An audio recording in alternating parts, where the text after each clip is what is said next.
fascinating. Obviously, in the oil industry, there's terrific activity with Eastern Bloc and Russia. I mean, they've turned themselves around as a previously bankrupt country on the strength of the energy industry. Could you tell us a bit about what happened there? Well, I think that we have to acknowledge that Vladimir Putin has done an absolutely amazing job. He has effectively restored sovereignty to Russia and to those states which are part of his Commonwealth. Yeah. And he's done it in a very short time, because obviously with the collapse of the Soviet Union, the whole of the economy was completely shot.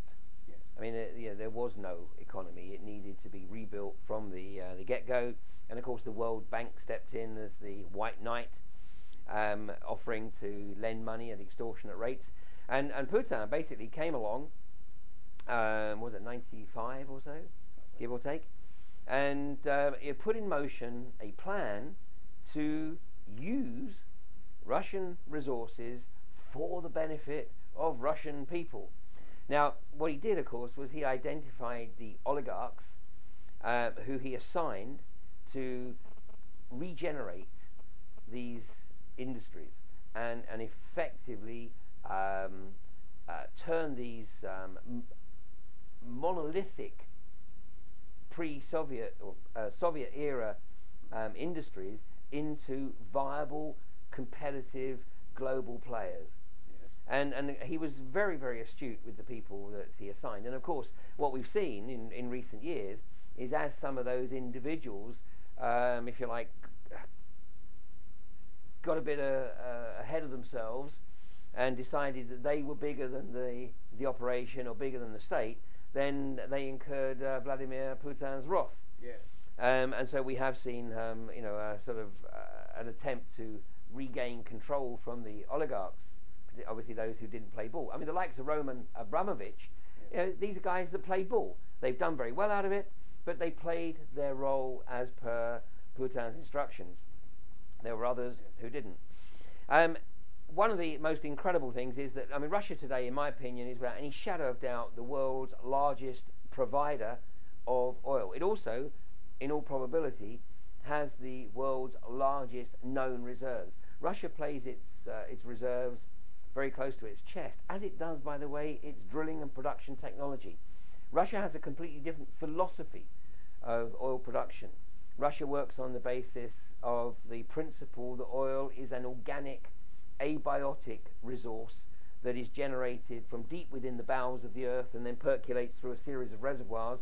And what we tap into is the reservoirs nearest the surface, and of course, as we've exhausted them, then we've tapped into deeper and deeper reservoirs.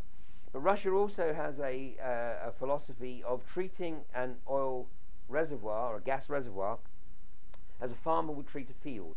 In other words, they will monitor the pressure that the reservoir is producing, the hydrocarbons, and as the pressure reduces, they will shut the well in, shut the reservoir in, and allow it to lie fallow. And then regenerate, and then a few years later, whenever, they'll go back and start extracting the hydrocarbons again. I'm sure that many people would be absolutely fascinated by this fact, because this is something new to the Well, of course, it's suppressed in the West. Yes. It's suppressed because the whole of the Western hydrocarbon economy relies on people believing that it's a finite resource, yes, because this creates the perception of artificial scarcity, yes, and therefore enables outrageous prices to be charged for it. Yes. I mean, in Venezuela, Chavez there, I mean, he's sitting on so much oil, particularly around the Lake Maracaibo. Now, unfortunately, the Venezuelan government, didn't really invest in the infrastructure when it should have done. So over the last few years, well, certainly when the price was pushing up to $147 a barrel in the global market, Chavez did take the opportunity to instruct the National Oil Company to do some reinvestment. But gasoline in Venezuela is near as damn it given away free. And in fact, one of the social issues that Chavez has to deal with is the fact that the Venezuelans expect pretty much free gasoline. I mean, it's literally cents, a few cents for a litre, because they regard it as a right. But one of the things that I need to say here is that Chavez, Castro, Putin, Iran, Ahmadinejad, previously Saddam in Iraq, and Kim Jong-il of North Korea, these were the people who were all loosely labelled as part of the axis of evil or the axis of terror. Yes. Putin perhaps sitting a bit outside that, but after Chechnya he was thrown into this group. But all of these people have one thing in common: they're all demonised by the West, but they actually have one thing in common, and that is that they are all free of debt from the World Bank. They are all sovereign economies. That's a very, very important factor, I believe. It's extremely important, and now what we start to see is this underlying agenda, and of course the most recent example of effectively destroying the economy of a country that really should have had the capability to be a sovereign state was Dubai, where the World Bank proposed this outrageous project to Sheikh Mohammed Al Maktoum, that he build these islands in the shape of a palm tree and leave his legacy on the planet because it would be able to be seen from outer space. And initially Maktoum said, well, that's an interesting idea, but it's a bit outside my sort of financial reach. And the World Bank said, don't worry, we'll lend you the money. So he borrowed billions from the World Bank to launch this project, to build the islands in the shape of a palm tree, and a little further offshore the islands in the shape of a map of the world, with a plan to sell them to the arrogant new wealth of sportsmen around the world. Anyway, just as the islands were finished, of course, the World Bank, with the assistance of Goldman Sachs, initiate the collapse of the global property market, pull the rug out, bang! All of a sudden, the World Bank has a significant hold over Dubai's natural resources. Yes, so they've really got them the way it hurts. Exactly. Yes. So,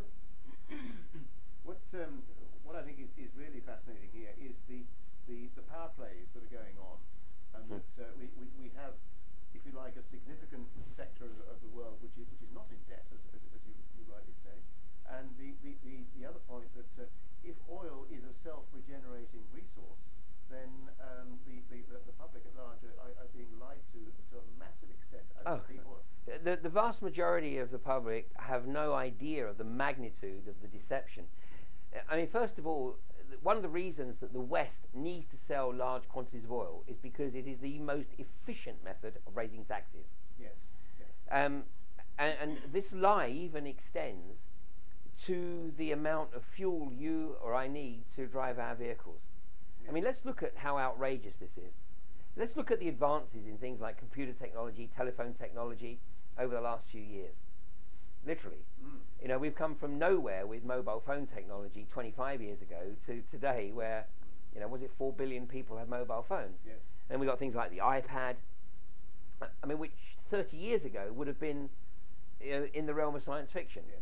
And yet, for our form of personal transport, we are reliant on a technology that's 130 years old. Yes. Not only that, but we're not even applying the technology that we have in terms of computer capabilities. We're not even applying it appropriately in terms of internal combustion engine management. Yes. Because in reality, there is absolutely no reason why every vehicle on the road should not be able to return 100 plus miles per gallon. Exactly. Yes. I've witnessed this myself with relatively simple devices which can boost the efficiency, such as cracking hydrogen from water. Exactly. Should we go back to this in the next section? Yes. Why not?